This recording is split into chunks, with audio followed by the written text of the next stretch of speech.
Salam IPS. IPS, yes. Ayo kita absen kelompok IPS yuk. Ayo. Ayo. Yana, ayo. Zulban, ayo. Farhan, ayo. Ilmira, ayo. Reza, ayo. Ariel, ayo. Dara, ayo. Joshua, ayo.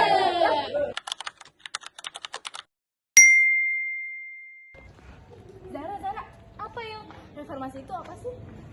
Jadi, kondisi masyarakat di akhir masa Orde Lama terulang kembali di akhir masa Orde Baru. Indonesia dilanda krisis keekonomian yang menyulitkan hidup masyarakat. Kondisi tersebut memicu beberapa peristiwa kerusuhan yang terjadi di Indonesia. Reformasi adalah suatu proses perubahan besar yang dilakukan untuk memperbaiki sistem sebelumnya yang dianggap tidak adil, tidak efektif, dan menyimpang dari tujuan awal. Perubahan ini biasanya mencakup bidang politik, ekonomi, hukum, dan sosial agar tercipta kehidupan masyarakat yang adil, demokratis, dan sejahtera. Di Indonesia, reformasi merujuk pada masa perubahan setelah runtuhnya pemerintahan Orde Baru pada tahun 1998. Tujuan utamanya adalah Menghapus praktik korupsi, menegakkan demokrasi, menjalankan dan menjaminkan hak asasi manusia, yang terakhir mewujudkan pemerintahan yang bersih dan transparan. struktur kabinet di masa reformasi pada dasarnya sama seperti struktur kabinet sekarang. Tetapi baru dimulai saat jatuhnya Orde Baru di tahun 1998 hingga seterusnya.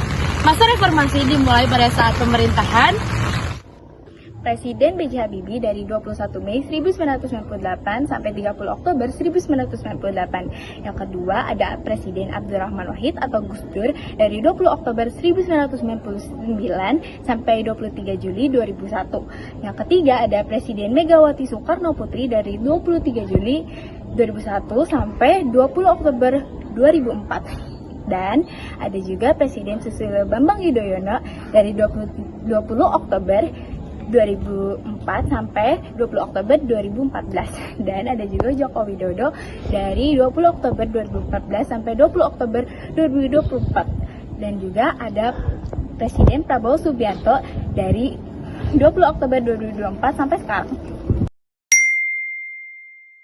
1. Pembangunan bidang politik bertujuan untuk mewujudkan demokrasi dan juga untuk menghapus sistem otoriter. Untuk bentuk pembangunannya ada pemilu langsung, kebebasan membentuk partai politik, kebebasan pers, kebebasan berpendapat dan berkumpul, penghapusan dui fungsi ABRI, dan DPR dan MPR lebih berfungsi mengawasi pemerintah.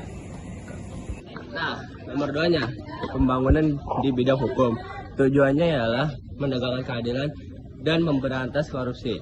Upaya yang harus dilakukan ialah pembentukan KPK, reformasi keadilan, dan penegakan HAM, perbaikan undang-undang, membentuk Mahkamah Konstitusi. Hasil yang harus ini ialah pengawas pejabat, penegakan hukum yang lebih. Sekian. Nah, lalu ada 3, yaitu pembangunan bidang ekonomi. Tujuannya meliputi ekonomi pasca krisis. 2, mensejahterakan rakyat. Nah, ada programnya yaitu mengembangkan UMPK. Terus juga ada bantuan sosial dan subsidi. Yang ketiga itu investasi dibuka.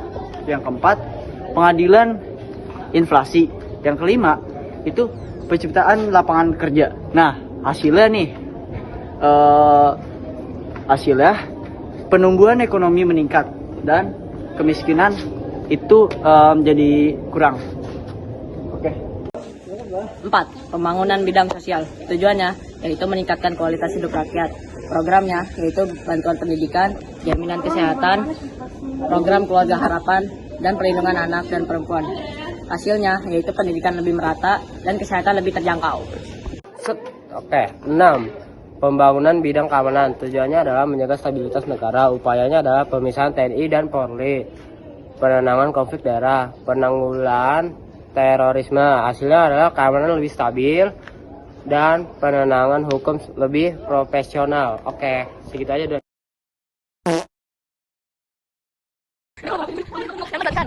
Yang nih? Yang mana nih? Kenapa ini pasarnya? Tahu jadi. Terlalu dekat. Beneran. Itu ada gaduhan. Oktober 1999 sampai 23 Juli. Lupa. Terus ini alamat sanksinya. Jadi siapa yang miliki kalau mau ini, siapa yang masuk dan foto belajar. Betul.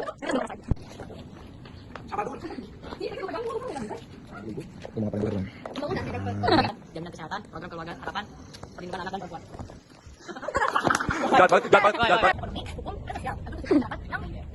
Yang haus. Minggir. Yuk. Apa yuk? Politik maupun segi ekonomi.